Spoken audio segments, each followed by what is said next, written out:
निश्चय, क्या सुधा ने लिया मातृत्व का गला घोंचने का फैसला। सुधा और अनिल ने एक साथ डॉक्टरी की पढ़ाई की थी। दोनों की यही इच्छा थी कि वे अमेरिका जाकर अपना काम शुरू करें और साथ साथ पढ़ाई भी जारी रखें। दोनों के परस्पर विवाह पर भी माता पिता की ओर से कोई रुकावट नहीं हुई थी, इसलिए दोनों विवाह के कुछ समय बाद ही अमेरिका आ गए। अमेरिका का वातावरण उन्हें काफी रास आया। अनिल और सुधा ने यहाँ आकर 5 वर्ष में काफी तरक्की कर ली थी। अब अनिल ने नौकरी छोड़कर अपना क्लिनिक खोल लिया था, लेकिन सुधा अभी भी नौकरी कर रही थी। उसका कहना था, नौकरी में बंधे बंधाए घंटे होते हैं, उसके साथ साथ घर पर भी समयानुसार काम और आराम का समय मिलता है, जबकि अपने काम में थोड़ा लालच भी होता है और यह भी निश्चित होता है कि जब तक अंतिम रोगी को देखकर विदा न कर दिया जाए, डॉक्टर अपना क्लिनिक नहीं छोड़ सकता। खैर, जो भी हो, सुधा को नौकरी करना ही ज्यादा उचित लगा था।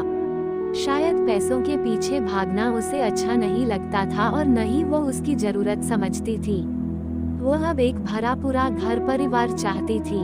भर पूरे परिवार से उसका मतलब था कि घर में बच्चे हों, हंसी ठिठोली हो। जीवन के एक ही धर्रे की नीरसता से वह उबने लगी थी।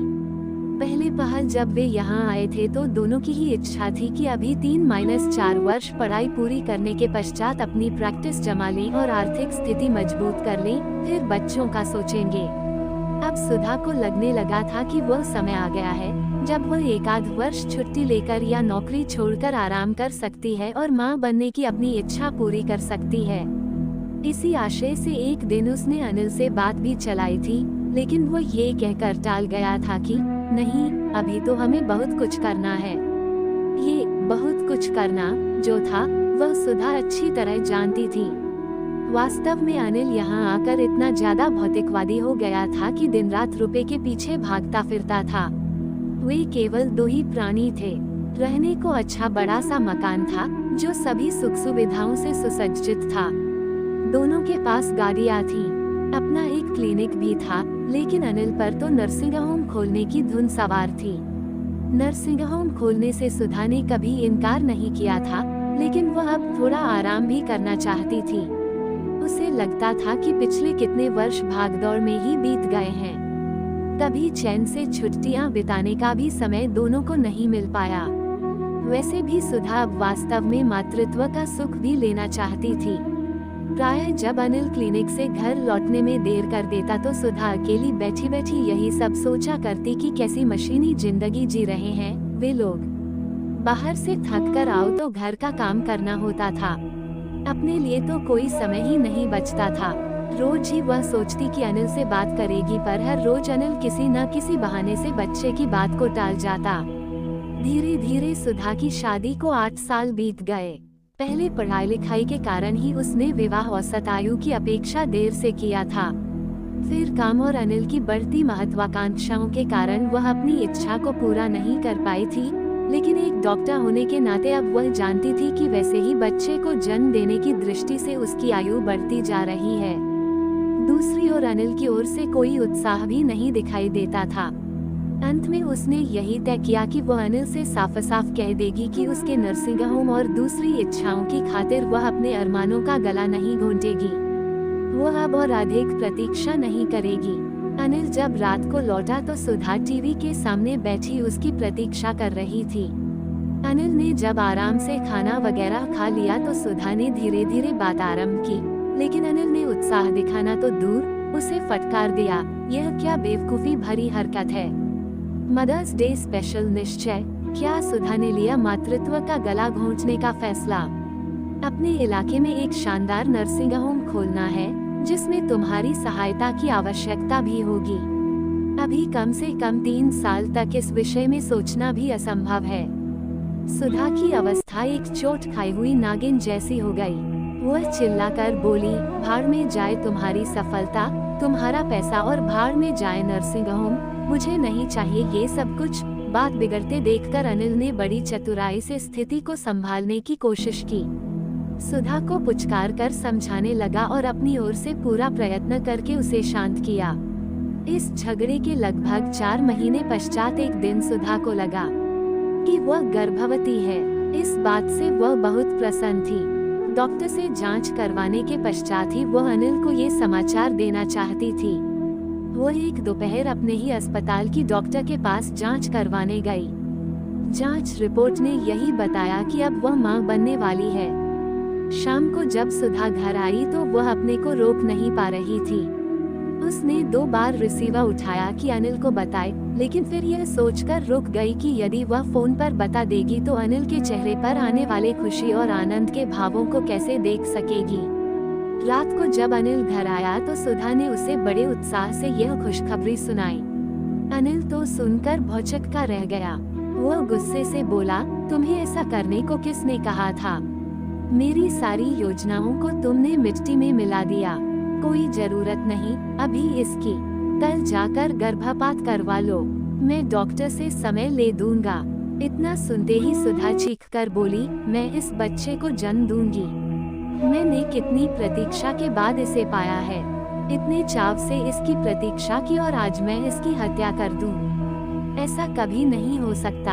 अनिल बोला, तुम ये तो सोचो कि इससे मुझे कितनी मुश्किल होगी। कम से कम 1 साल तक तो तुम बंद ही जाओगी और मुझे तुम्हारे होते हुए दूसरे डॉक्टरों की नियुक्ति करनी पड़ेगी। तुम तो जानती ही हो कि यहाँ डॉक्टरों को कितना ज्यादा वेतन देना पड़ता है। मैंने तुमसे कहा था कि हमें अभी किसी बच्चे की कोई आवश्यकता नहीं है। अभी हमारे पास फुर्सत ही कहाँ है इन सब झमेलों के लिए। आवश्यकता तो मुझे है। मेरा मन करता है कि मैं भी माँ बनूं। मेरी भी इच्छा होती है कि एक नन्हा मुन्ना बच्चा मेरे इस सुने नीरस से घर और जीवन को अपनी मीठी आवाज और किलकारियों से भर दे। सुधा बोली, तो तुम नहीं जाओगी डॉक्टर के पास? अनिल ने क्रोध में भर कर पूछा। हरगिज नहीं, सुधा फिर चीखी। तो फिर कान खोलकर सुन लो, अगर तुम इस बच्चे को रखना चाहती हो तो मुझे खोना होगा। इतना कहकर अनिल घर का द्वार बंद कर बाहर चला गया। कुछ क्षणों में ही अनिल की कार के स्टार्ट होने की आवाज आई। सुधा टूटकर पलंग पर गिर पड़ी और फूट फूट कर रोने लगी। सोचने लगी कि क्या करे क्या न करे। उसे लगता कि 2 नन्ही बाहें उसकी ओर बढ़ रही हैं। उसे लगा कोई नन्हा शिशु उसकी गोद में आने को मचल रहा है। न जाने कब सुधा रोते रोते कल्पना के जाल बुनती बुनती सो गई।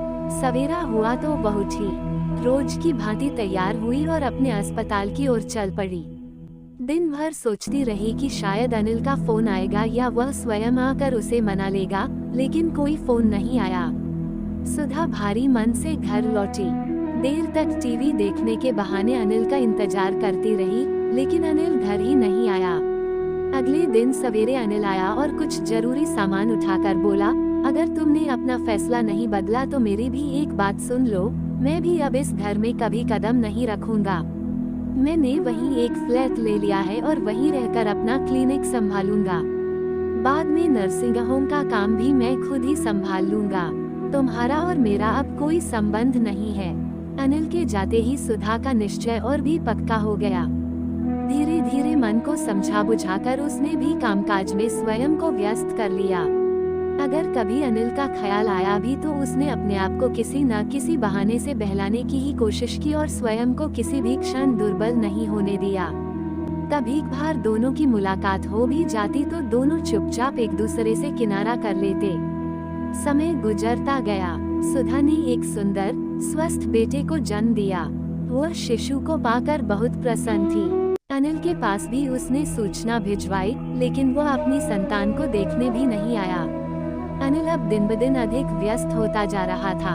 उसके नर्सिंग होम की ख्याति फैल रही थी। एक दिन अचानक अनिल को अपने नर्सिंग होम से फोन आया। उसे जल्दी ही बुलाया गया था। एक महिला का गंभीर ऑपरेशन होना था।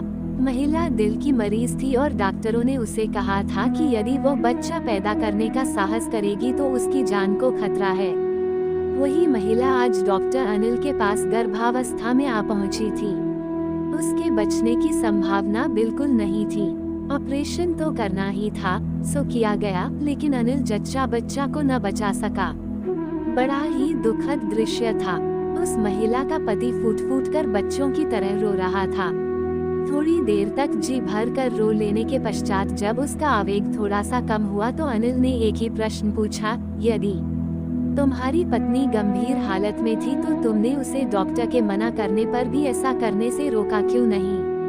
उस व्यक्ति ने भीगी आंखों से उत्तर दिया, मेरी पत्नी जानती थी कि मुझे बच्चों से बहुत लगाव है। मैं आसपास के बच्चों को ही प्यार करके अपना जी बहला लेता था।